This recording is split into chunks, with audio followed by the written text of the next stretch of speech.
Amén. Señor Jesús, bendito y alabado seas. Te damos gracias porque nos permite reunirnos en tu presencia. Nos has dicho que cuando dos o más personas están reunidas en tu nombre, tú estás en medio de ellos y nosotros invocamos tu presencia, Señor. Te adoramos, te bendecimos, te glorificamos y te damos gracias. Te pedimos que todas las cosas que pensemos, digamos y hagamos durante toda nuestra vida, en el día de hoy, en este foro, todo parta de ti como su fuente y llega a ti como su fin. Y lo hacemos con la oración de los hijos de Dios que tú mismo nos enseñaste. Padre nuestro que estás en el cielo, santificado sea tu nombre. Venga a nosotros tu reino. Hágase tu voluntad en la tierra como en el cielo. Danos hoy nuestro pan de cada día. Perdona nuestras ofensas, como también nosotros perdonamos a los que nos ofenden. Y no nos dejes caer en la tentación y líbranos del mal. Amén. Y a nuestra Madre le decimos, Dios te salve María, llena eres de gracia, el Señor es contigo. Bendita eres entre todas las mujeres y bendito es el fruto de tu vientre Jesús. Santa María, Madre de Dios, ruega por nosotros pecadores, ahora y en la hora de nuestra muerte. Amén. En el nombre del Padre, del Hijo y del Espíritu Santo. Amén. Bueno, Muy bien, ahora sí, queridos hermanos. Con las bendiciones del caso, Padre, arrancamos con las preguntas. Bueno. ¿En qué contexto, Padre, se dan estas apariciones? Es la primera de las que hemos recibido, ¿no? Y lo segundo es que en medio de estas apariciones, la Virgen María les da unas visiones, les alcanza unas visiones a los niños del infierno, de un papa que muere asesinado, de guerras, en fin, etcétera, etcétera. Esto fue una premonición para actos que ocurrieron a continuación de este evento, de esta aparición. Creo que por ahí podemos arrancar, Padre. Lo primero, tal vez, hablar un poco del contexto. El contexto de estas apariciones, como de alguna manera se insinúa en la película, es un contexto de este proceso de secularización que se está realizando en Europa, pero que se está extendiendo en el mundo hacia siglo XVI, XVII, XVII, XIX. Y ya en el siglo XX esto está creciendo de manera alarmante. Y entonces, en ese contexto es que a partir del siglo XVIII se empiezan a producir, XVII, se empiezan a producir manifestaciones de nuestra Madre. Y esta específica de Fátima se da en el contexto de la Primera Guerra Mundial. Portugal no entra en la Primera Guerra Mundial directamente, pero estaba viviendo un gobierno, diríamos, liberal, ateo, antirreligioso, como antes había ocurrido ya en Francia, anteriormente en otros países del norte de Europa, Reino Unido, Alemania, con un proceso de secularización que empieza pues a acelerarse con este mal llamado proceso de reforma que inicia Lutero, pero que en el fondo debilita la fe, paradójicamente en contra de lo que él planteaba, y entonces esto se está extendiendo por lo que es la península ibérica, Portugal, que de alguna manera era un ámbito que no había sido afectado tan dramáticamente como el norte y el centro de Europa. Y entonces, hacia 1917, en el contexto de la Primera Guerra Mundial y de este proceso singular que se da en Portugal y que ya se había dado en otros países, es que se producen estas apariciones. Ahora, conviene recordar también que el año de 1917 es el año de la revolución bolchevique, de la revolución rusa. Y nuestra madre, como buena madre ante cualquier peligro de sus hijos, ella acude, como corrió presurosa a visitar a su prima Isabel, Y María tiene una función singular en esta etapa de la historia de la salvación, como nos manifiesta el capítulo 12 del libro del Apocalipsis, que ya revela el rol de esa mujer vestida de sol, que va a ser perseguida por ese dragón que está gestando. Ese hijo es arrebatado a la derecha del Padre, regirá con vara de hierro, pero a sus otros hijos el dragón los sigue persiguiendo.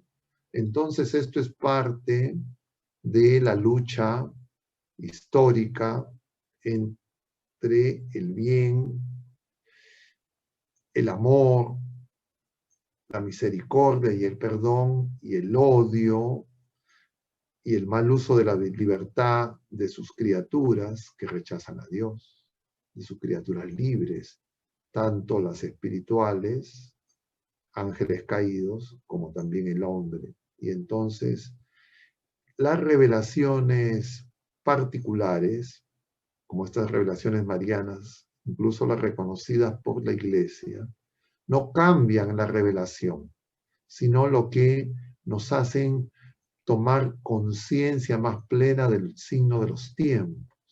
Y entonces este proceso, como nuestra madre menciona en la película, ¿no?, que están insultando a Jesús. O sea, nosotros a veces no tomamos conciencia que el pecado, el mal uso de la libertad, es una rebeldía, una guerra contra Dios, contra Jesucristo. Entonces este mundo trata de que nos acostumbremos al pecado, que creamos que el pecado es algo, entre comillas, natural, que todo el mundo hace, que no tiene mayores consecuencias. Y justamente, sabiendo de la gravedad del pecado, nuestra madre acude y de alguna manera manifiesta a esos niños todas las implicancias y las consecuencias de ese nivel que ya era grave en 1917, pero si lo vemos nosotros ahora, 103 años después, no solo no se ha detenido, sino se ha agravado.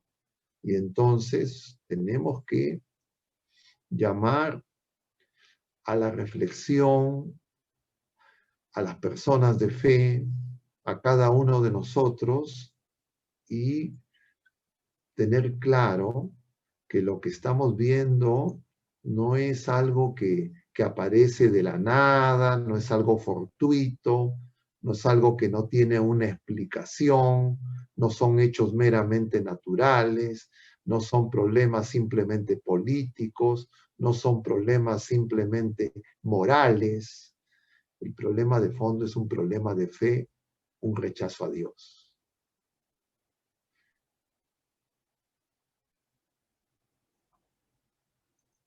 Listo, padre. Dejamos a Natalie con la siguiente pregunta. Natalie, ¿estás por ahí? Sí, hola Raulito, buenas noches. ¿Cómo estás, Natalie? Buenas Adelante. noches.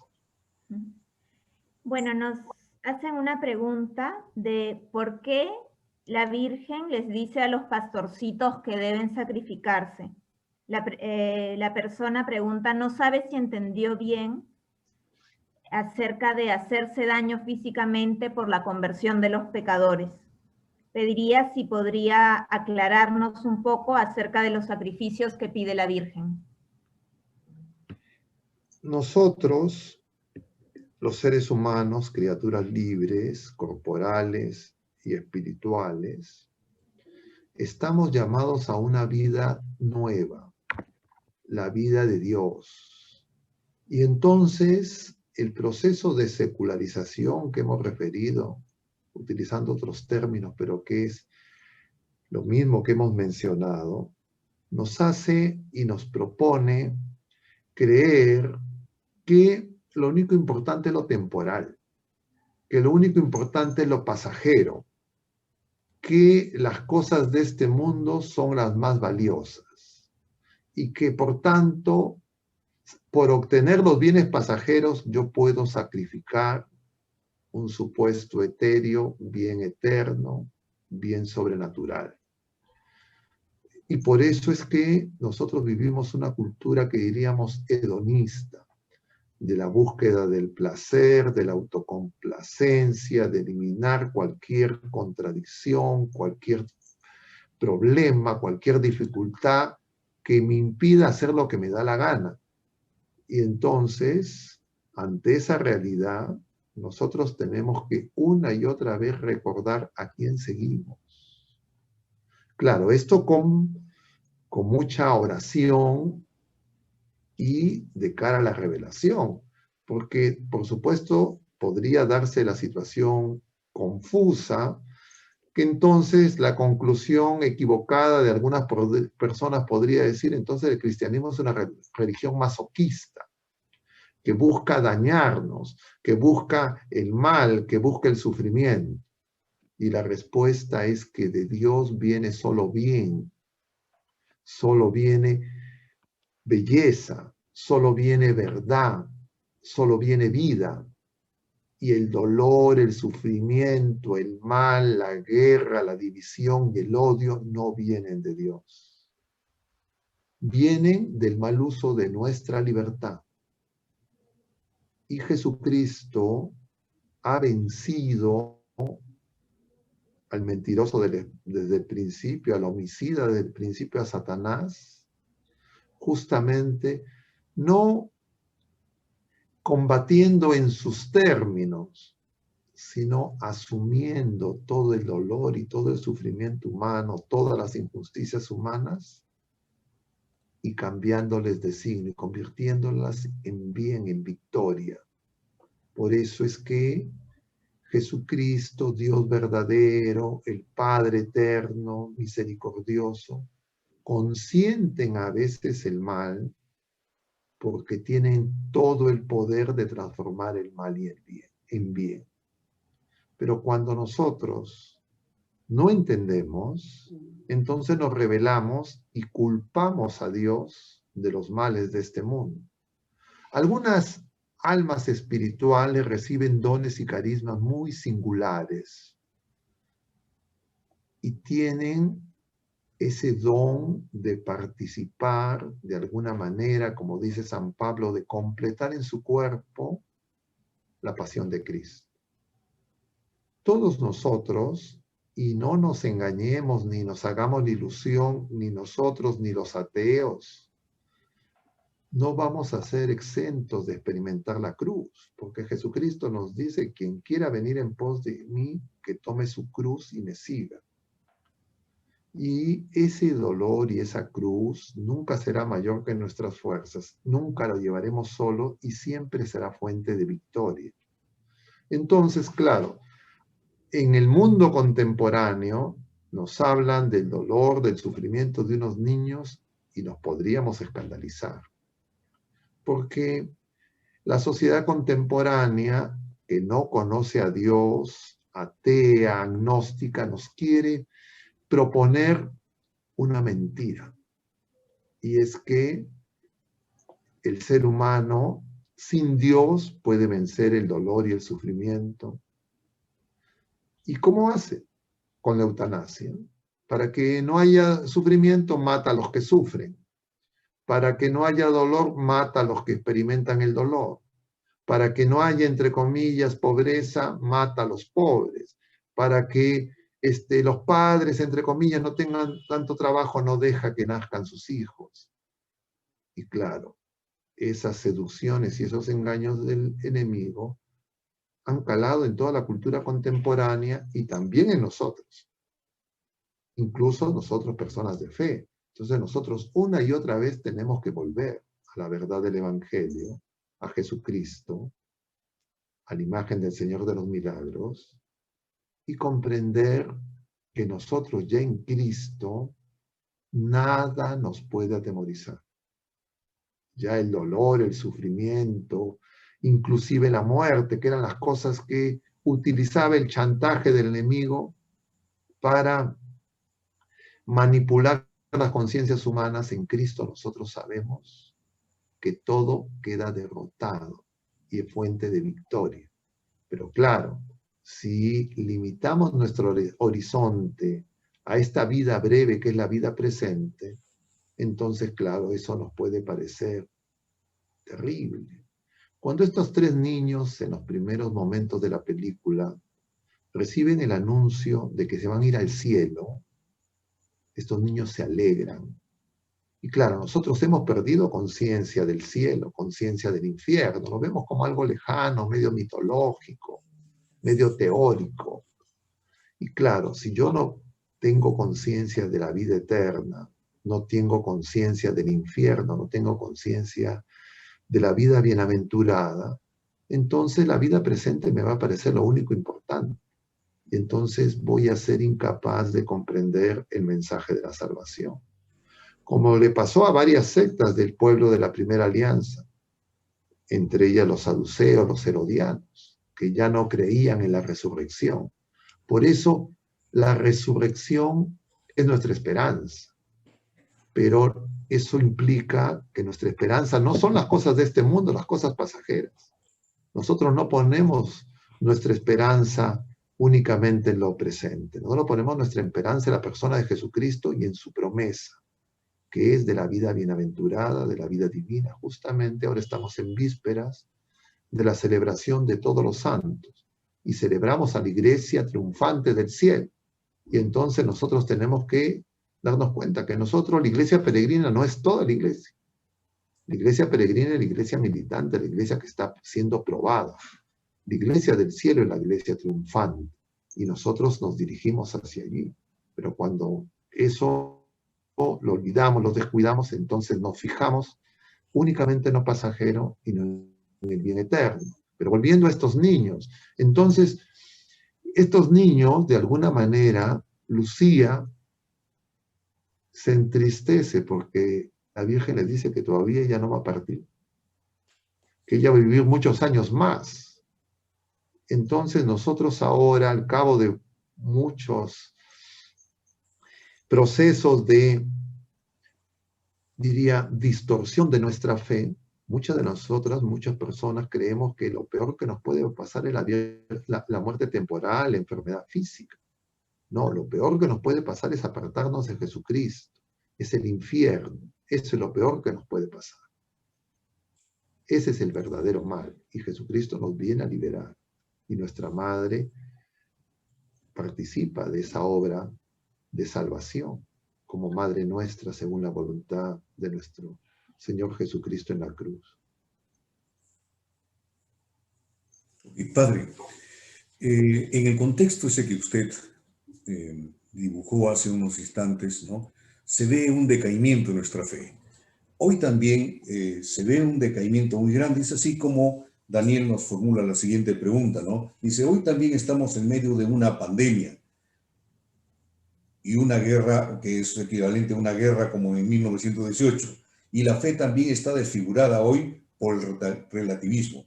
Así también la guerra contra la vida y la familia se está dando con mucha fuerza.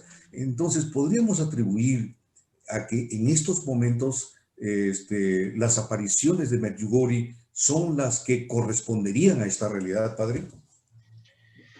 Nosotros ya tenemos en la revelación que concluyó en Jesucristo la manifestación suficiente del misterio de la iniquidad, el misterio del mal, que sigue siendo, por supuesto, misterio. Y entonces, si nosotros leemos el Evangelio según San Mateo, en el discurso escatológico de Jesucristo, capítulo 24, capítulo 25, si nosotros vemos las referencias que el Señor mismo hace al profeta Daniel, si nosotros vemos además lo que nos enseña el Catecismo de la Iglesia en el numeral 675, 676, 677, vemos que todas las apariciones marianas son consistentes con esa enseñanza. Y más aún las apariciones reconocidas por la Iglesia. No todas son oficialmente reconocidas por la Iglesia, pero uno encuentra una gran coincidencia en las apariciones en estos tiempos modernos. Y entonces, claro, uno puede ver a lo largo de estos años cómo los mensajes son consistentes. Entonces, la Saleh, Fátima, incluso Lourdes, incluso Garabandal, incluso Medjugorje, incluso Akita, todas son apariciones donde se nos llama a la conversión, a la oración, a cuidar la fe, a hacer oración por los que no creen, por los que no adoran, por los que no aman. Y entonces nosotros tenemos que darnos cuenta que el tiempo es apremiante. Y la pregunta es, entonces, ¿qué está pasando con nosotros? ¿Por qué decae la fe? Yo creo que una de las claves de interpretación que tiene que ver con la pregunta anterior es el modernismo y la herejía inmanentista de anteponer los bienes temporales al bien supremo que es Dios mismo, que se nos entrega. Dios viene no a darnos solamente cosas pasajeras. Él mismo se hace don. Él mismo se entrega. Es la Eucaristía.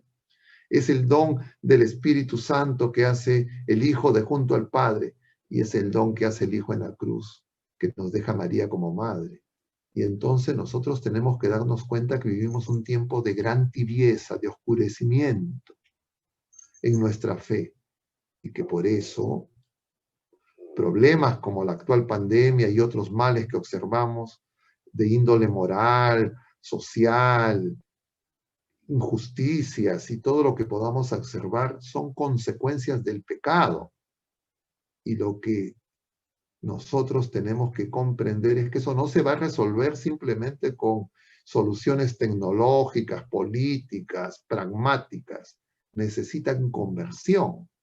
Y nosotros tenemos que llamar a esa conversión porque nosotros somos enviados, como Jesucristo es enviado por el Padre, como los apóstoles son enviados por Jesucristo, como el Señor envía a nuestra Madre Santísima, como nuestra Madre envía a esos niños. Nosotros también somos enviados, pero a veces no lo tenemos presente, lo olvidamos. ¿Por qué? Porque andamos entretenidos por la búsqueda de lo inmediato, de lo pasajero, porque no buscamos primero el reino de Dios, sino primero buscamos la añadidura.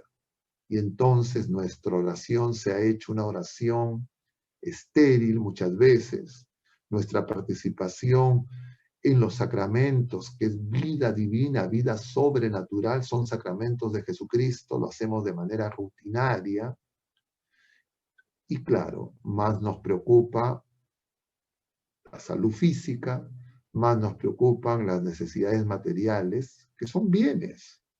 Pero el Señor, repito, insisto, nos dice, busca primero el reino de Dios y lo demás viene por añadidura. Pero nuestra poca fe hace que creamos que si nosotros no nos preocupamos primero por la añadidura, entonces el reino de Dios puede venir después.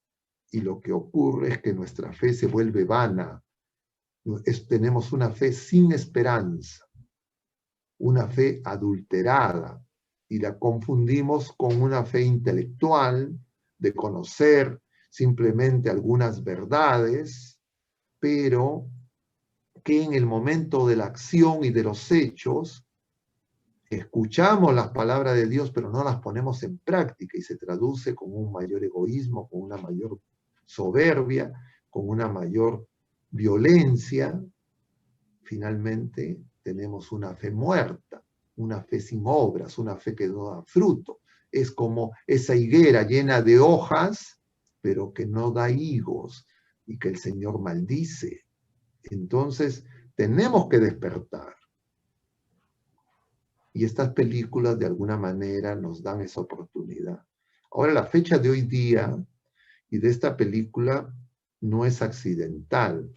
Hoy día el mundo pagano, neopagano, como dice el Papa Emérito, celebra esta fiesta que el Señor ha querido de repente que en medio de esta pandemia no tenga el escándalo de otros años, que es ese espectáculo grotesco de asumir la fealdad, la muerte, lo demoníaco, como valores que uno puede utilizarlo entre comillas para divertirse.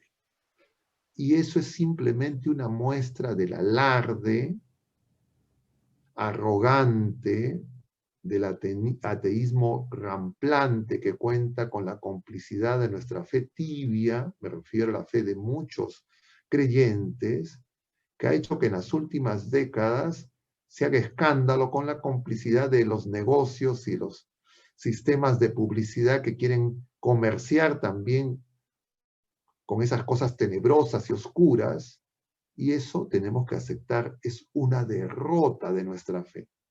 Porque estas celebraciones que no quiero mencionar sin antes explicar en su origen, me refiero a este Halloween, eran prácticas paganas que existían en Irlanda antes del cristianismo, propia de los celtas, propia de los druidas, y que fue evangelizada por los misioneros de la iglesia y se cristianizó. Y en el inglés primitivo, Halloween significa víspera de todos los santos. Y así se celebraba como una fiesta cristiana. Al cabo de los años, y especialmente hacia la década del 20 del siglo pasado, y más abiertamente desde los 60 del siglo pasado, esto se extendió como algo tenebroso, como lo conocemos ahora. Y eso fue una muestra de nuestra tibieza. Y así, el demonio y sus hordas quisieran hacer lo mismo de todas las fiestas cristianas. Y por eso la Navidad, por ejemplo, que celebraremos en medio de estas situaciones especiales este año en diciembre, también se vuelve algo más comercial, algo más de regalos, y nos olvidamos de Jesucristo. Y así podríamos incluso mencionar la Pascua, el triduo pascual, que mucha gente lo utiliza para un fin de semana largo, para vacaciones, y eso no son cosas casuales. Eso es consecuencia de que nuestra fe se ha debilitado. El escándalo es esto del Halloween, que incluso a los niños los lleva a que caigan en esos engaños, ya no sutiles, sino abiertos. Y que las producciones de Hollywood y otros tipos de películas los presentan como alarde. Entonces tenemos que despertar.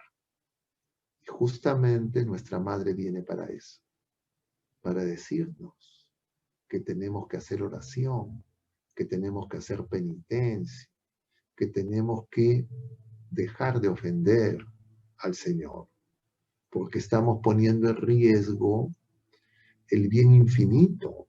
Entonces, cuando nuestra madre muestra el infierno, es para que nosotros comprendamos que hay un infierno. Pero ahora la gente ya no quiere hablar del demonio, no quiere hablar del infierno, no quiere hablar del pecado, quiere una fe que se acomode a sus gustos y caprichos. Y entonces el mundo, y a veces nosotros también, decimos, la iglesia tiene que cambiar, la iglesia no tiene que ser rígida, tenemos que acomodarnos al mundo. Ese es un engaño satánico. Y nosotros estamos llamados justamente a darnos cuenta que esa es una lucha espiritual. Y esa lucha espiritual, el Señor que nos ha creado, sin nuestra autorización, como dice San Agustín, no nos va a salvar sin nuestra colaboración, sin nuestro sentimiento, sin nuestra fe, y no una fe adulterada, no una fe a nuestra manera, no un católico a mi modo.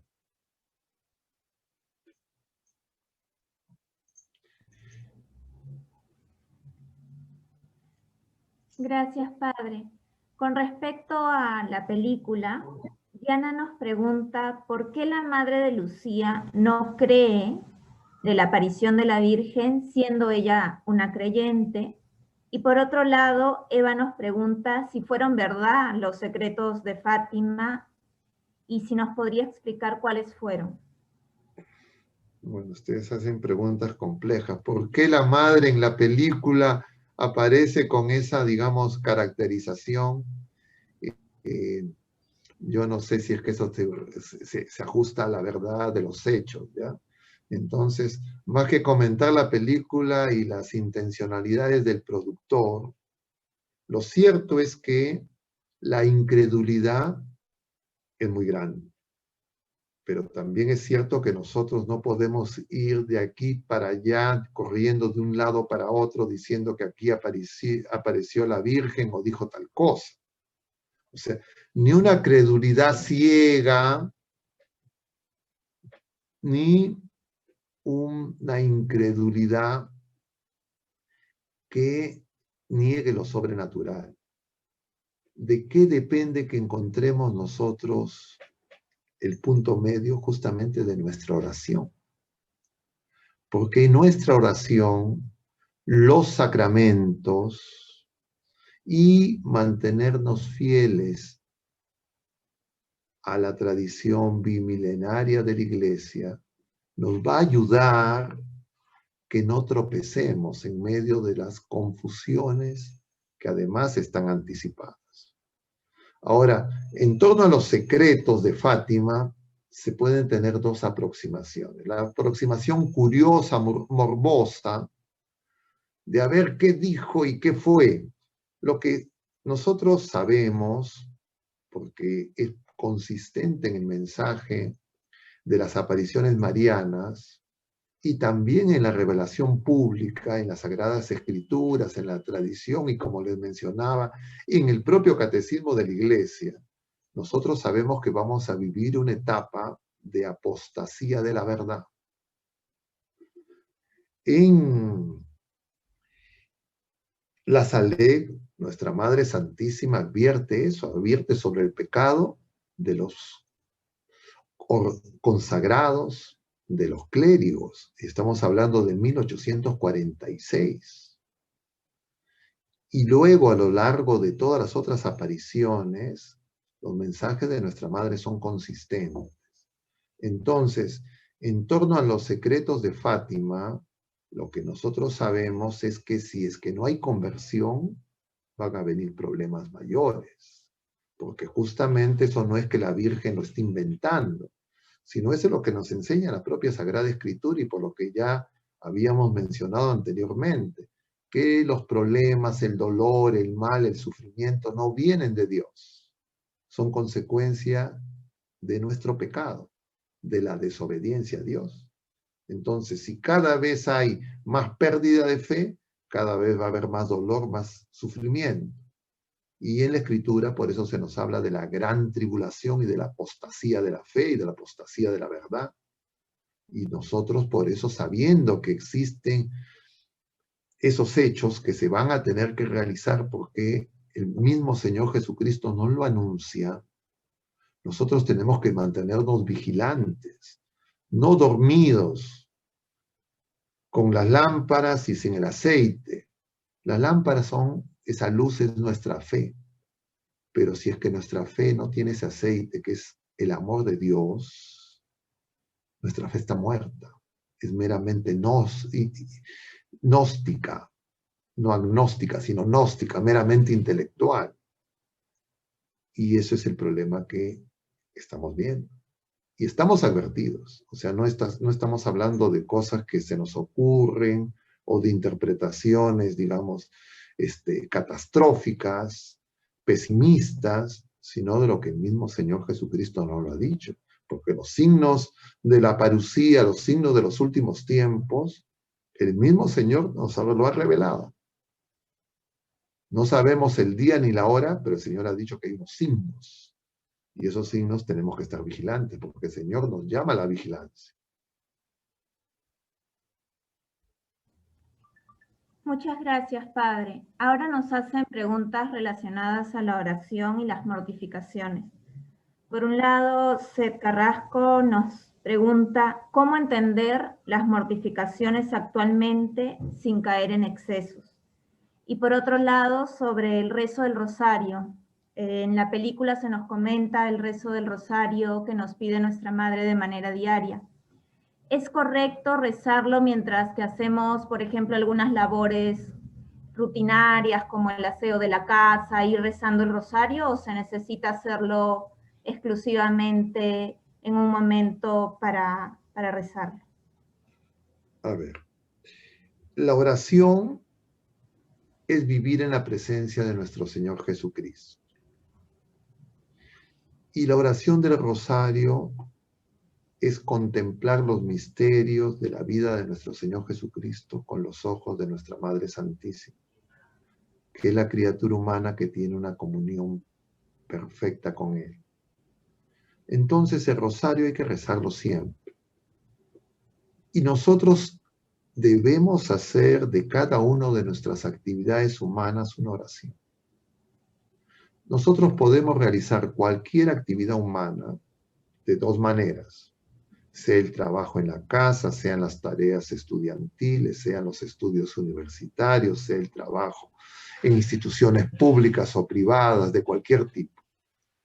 Podemos hacer esas actividades con Jesucristo o sin Jesucristo.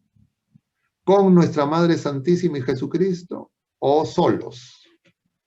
Si nosotros hacemos nuestras actividades con el Señor en su presencia, esas actividades se hacen oración. Y una manera de que eso lo podamos vivir es rezar el rosario. Entonces, si ustedes tienen tiempo disponible para sentarse en algún momento en familia, recen el rosario en familia, es lo mejor que podemos hacer. Si además ustedes durante sus actividades cotidianas, mientras que se desplazan en el servicio público, en sus propios vehículos o en su domicilio, lavan los platos, lavan la ropa, preparan los alimentos, se asean, pueden ir haciendo oración. Nada lo impide. Tanto nada lo impide que yo conozco a mucha gente que para todo el día con el celular, con el WhatsApp, y hace sus trabajos y sus cosas, y de repente algunos de ustedes están viendo las películas, están participando de este foro, con su WhatsApp, con su celular, viendo su Facebook. Entonces, si eso lo podemos hacer, si pueden cocinar escuchando las noticias que son malas noticias, porque yo también conozco a gente que todo el día para con el televisor y con el radio prendido, igual, ¿por qué no podemos hacerlo en oración?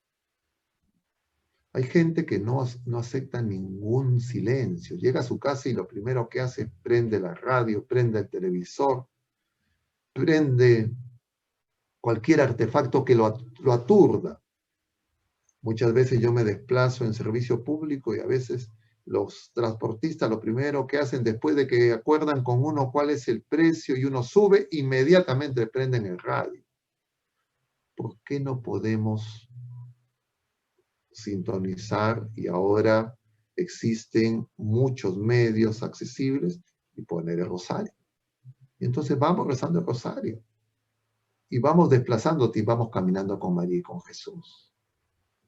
Nada lo impide, solamente nuestra decisión. Entonces, yo no veo pretexto para que me digan por qué puedo hacer, no puedo hacer. Me parece que las cosas son muy claras y lo que se necesita es conversión. Yo lo digo no por una cosa teórica, lo digo mi propia experiencia personal. Yo también era de esas personas que llegaba y prendía el televisor, quería estar al día en las noticias.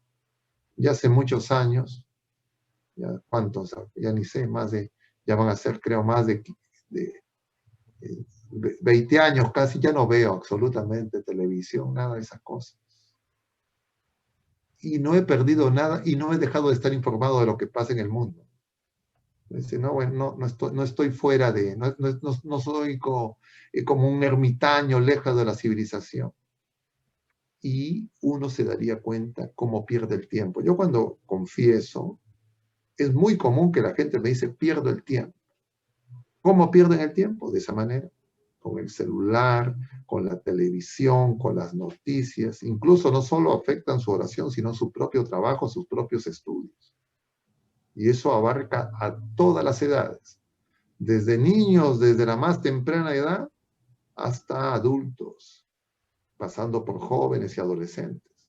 Entonces, es que estamos pues justamente adormecidos. Entonces, podemos reaccionar. Ahora, eso es con respecto a la oración. Nosotros tenemos que ser personas de oración, familias de oración. La iglesia es comunidad orante. De otro lado, este tema de las mortificaciones.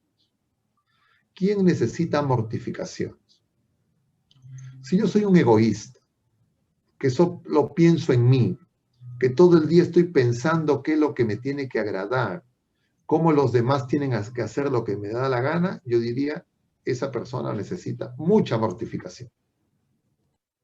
Porque ese egoísmo, esa soberbia, ese orgullo, van a dañar la relación con las otras criaturas humanas y con Dios. Entonces necesitamos, como el Señor nos dice, quien quiere venir en pos de mí, que se niegue a sí mismo y me siga. Pero nosotros vivimos en una etapa de la historia donde los medios de comunicación, la publicidad, nos ha hecho creer que el consumo de todo tipo de bienes y servicios que no son necesarios son fuente de felicidad. Entonces la gente cree que es más feliz si consume más bienes y servicios. Y para eso, por supuesto, necesita más dinero. Entonces la gente cree que el camino para ser feliz es tener más dinero y ser el primer consumidor de la familia o hacer alarde de consumo. Y eso es un engaño. Entonces nosotros tenemos que darnos cuenta que esta sociedad en la que vivimos, consumista se dice, es una forma y un estilo de vida que no es el del Evangelio. Mañana leeremos las bienaventuranzas y entonces meditemos en esto que dice Jesucristo y que aplican a Él en primer lugar, a Él que es Dios y hombre verdadero. Dios siendo rico, nos dice San Pablo, se hizo pobre y nosotros queremos tener todo. Porque, y hoy día era el Evangelio del día sábado, el Señor dice, no, cuidado con eso que buscan ser el primero, ¿no? Buscar el primer lugar. El primer lugar corresponde a Jesucristo. Y Jesucristo, correspondiéndole el primer lugar, Él escogió el último.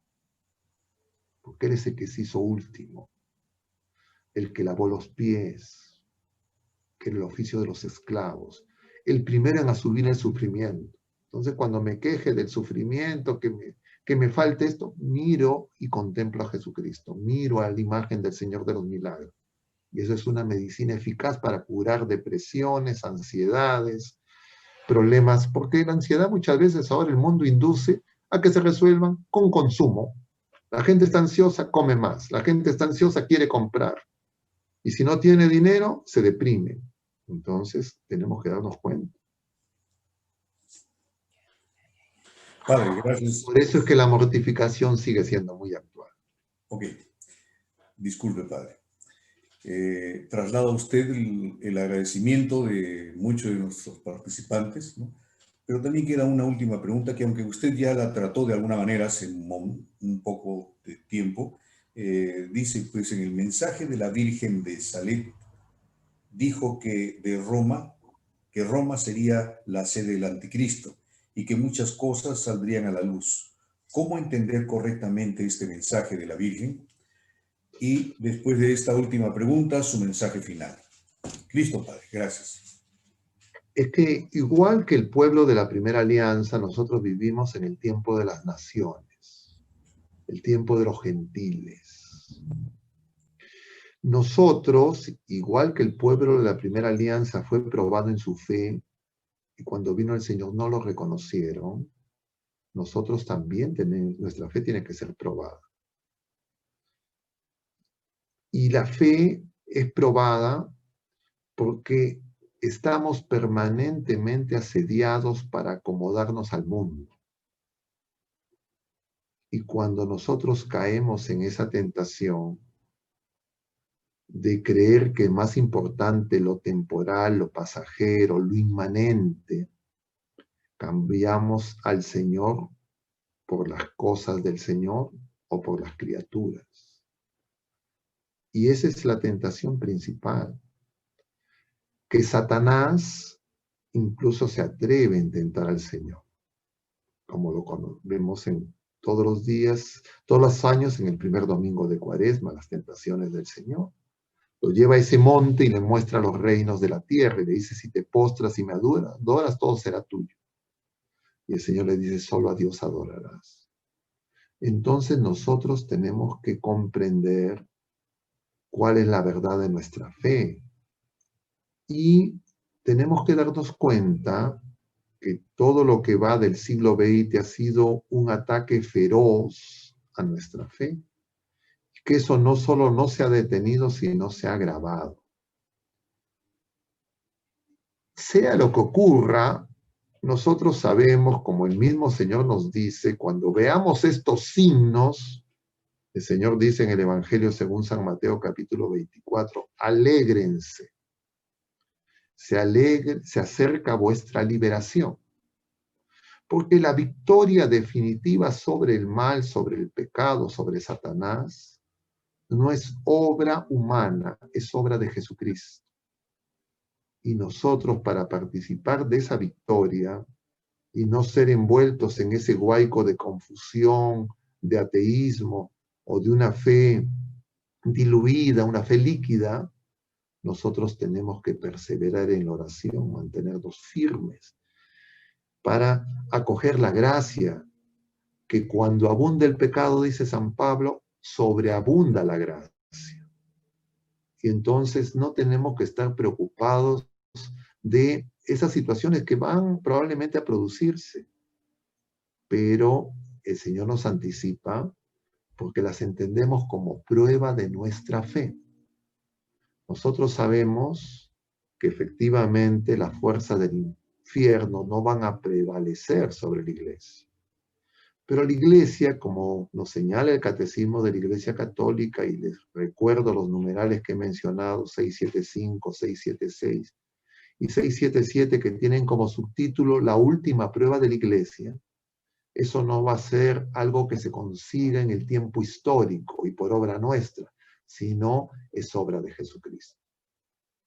El Señor, cuando parezca que las fuerzas del mal se enseñorean, el Señor con el aliento de su boca vendrá el Hijo del Hombre sobre las nubes del cielo y los derrotará.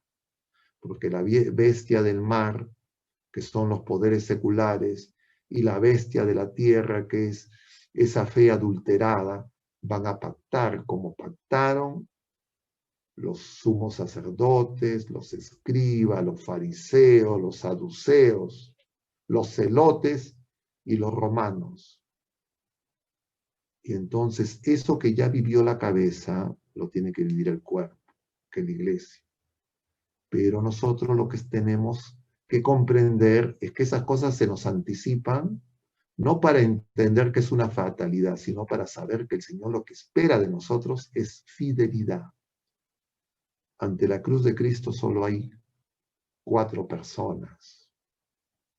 De los apóstoles, uno solo. 2 mujeres y nuestra Madre Santísima, que representan a todo el resto de Israel, a los Anahuín, a los pobres de Yahvé. ¿Cuántos serán cuando venga el Hijo del Hombre? El Señor nos advierte. Encontraré fe cuando venga. Entonces nosotros tenemos que estar vigilantes y no fijarnos en la paja, en el ojo ajeno, sino ver la viga en el propio. Porque nosotros, iglesia peregrina, no tenemos garantía y no podemos presumir de victoria. Nosotros tenemos que ser probados. Y el demonio, como león rugiente, como dice la segunda carta de San Pedro en el capítulo 5, ronda buscando a quien devorar. Resistirles firmes en la fe. Y entonces la lucha es por conservar la fe, por crecer en la fe. Es lo que nos dice también San Pablo en la segunda carta a Timoteo. He peleado el buen combate, conservado la fe. Y entonces es un buen día para preguntarnos, ¿cómo está mi fe? ¿Tengo una fe vana, fijándome únicamente en lo pasajero y en la temporal? ¿Tengo una fe meramente intelectual que no pone en práctica y construyo mi vida sobre arena? o tengo una fe viva con ardiente caridad, o soy un egoísta que solo pienso en mí y en mis bienes pasajeros y a lo más con los más cercanos. Y he puesto la búsqueda de lo pasajero, de los bienes de este mundo por encima del reino de Dios. Entonces es un tiempo de conversión.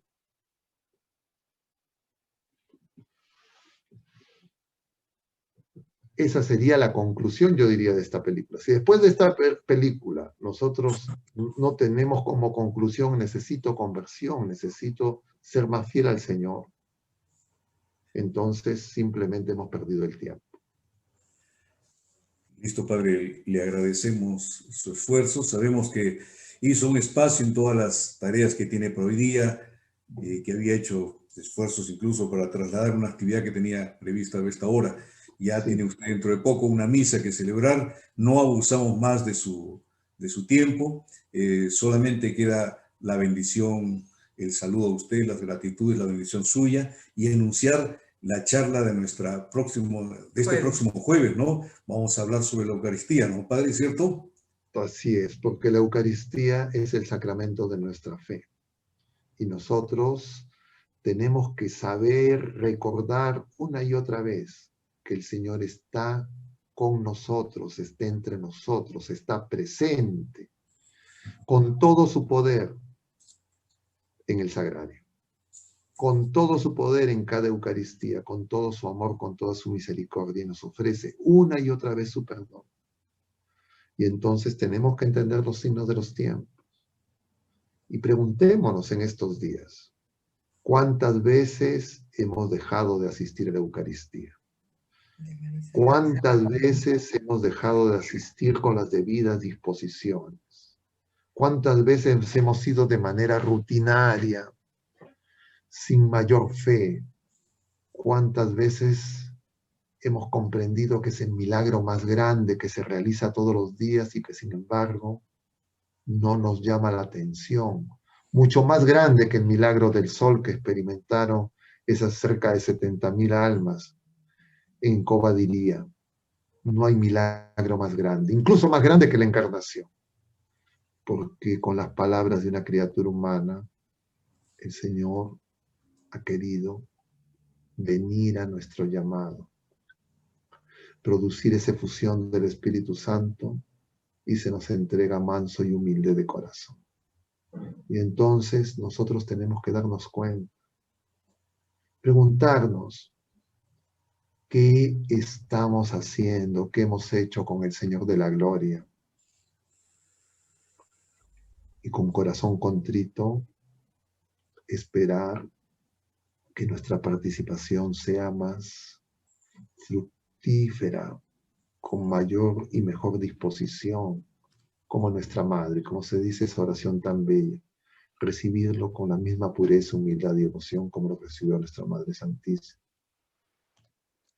Y entonces veremos por qué nuestro testimonio de fe es tan pequeño, por qué la fe en el mundo se ha apagado, porque justamente teniendo al Señor, como dice, dejemos de insultar, dejemos de ignorarlo, dejemos de maltratarlo con nuestra soberbia, con nuestra ignorancia. Vamos a hacer una oración a nuestra Madre, porque todas estas cosas se nos presentan y las vivimos para que crezcamos, porque el Señor no viene a condenarnos, Él viene a salvarnos y envía a su Madre que corre presurosa para que nosotros nos demos cuenta, no para atormentarnos, no para asustarnos, sino para que empecemos de nuevo, para que vivamos en la auténtica libertad de los hijos de Dios y no con los miedos y temores que este mundo siempre promueve. Dios te salve María, llena eres de gracia, el Señor es contigo. Bendita eres entre todas las mujeres y bendito es el fruto de tu vientre Jesús. Santa María, Madre de Dios, ruega por nosotros pecadores, ahora y en la hora de nuestra muerte. Amén. Gloria al Padre, y al Hijo, y al Espíritu Santo, como era en el principio, ahora y siempre, por los siglos de los siglos. Amén. Y antes de darles la bendición, queridos hermanos, les quiero compartir. Mañana, a las 2:15 de la tarde, vamos a tener un rosario por la vida y por la familia. Porque justamente en la última aparición del 13 de octubre de 2017, ese día de la danza del sol, se manifiesta la Sagrada Familia. Y el demonio busca que destruir a la familia, busca que destruir la vida, odia a las criaturas humanas. Y entonces, con unos hermanos ya hace algunos años, todos los 1 de noviembre, acudíamos en oración a la procesión del Señor de los Milagros, llevando rosarios, con megáfonos. Y entonces lo esperábamos en la esquina de la avenida Tacna con el Jirón Ica. Y se sumaban decenas, centenas, miles de personas rezando el rosario ese último día. Y eso lo hemos hecho en los años últimos. Este año no tenemos procesión, pero vamos a tener el rosario y lo vamos a hacer de manera virtual. Y entonces los invito a las 2:15 de la tarde, se conecten en la página de Facebook, que es Rosario en Familia. Les voy a decir el nombre exacto. Y no sé si es que alguno de ustedes tiene una copia del afiche para que lo puedan poner, para que puedan participar mañana, porque es un día, tenemos que hacer oración. Y cuando estamos reunidos, ahí está, Rosario en Familia, y está el Facebook, un rosario por la vida y las familias. Ese es el nombre de la página. Anótenlo y mañana conéctense con sus familiares, inviten a todas las personas, porque es lo que nuestra madre nos dice: hagan oración, recen el rosario. No esperemos a que se vuelque el sol sobre nosotros, como ese niño, ¿no?, que aparecía en la película, que vendía sus rosarios, creo que 5 centavos, ahora están a 10 céntimos, ¿no? No, nosotros, la oración es un don de Dios. Y ahora sí les doy la bendición. Si es que pueden cerrar mejor por un momento el afiche y luego lo vuelven a colocar para poderles dar la bendición. El Señor esté con ustedes y la bendición de Dios Todopoderoso, Padre, Hijo y Espíritu Santo, descienda sobre todos ustedes y permanezca para siempre. Glorifiquen al Señor con sus vidas. Pueden ir y permanecer en la paz del Señor. Y nos vemos mañana para rezar el Santo Rosario, 2:15. Y ahora sí, póngales de nuevo el afiche y que Dios los bendiga. Yo me voy corriendo para la misa. Que Dios lo bendiga, Padre. Muchas gracias y buenas noches. Bendiciones, Padre. Gracias. Gracias a ustedes. Que Dios los bendiga a todos. Hasta la próxima. Hasta la próxima. El próximo jueves nos vemos. ¿Ya? Los tenemos anotados, así que espero que todos estén. Estamos tomando fotos para ver quién falta, ¿ya? Bueno. Listo, Padre. Gracias. Gracias, Padre.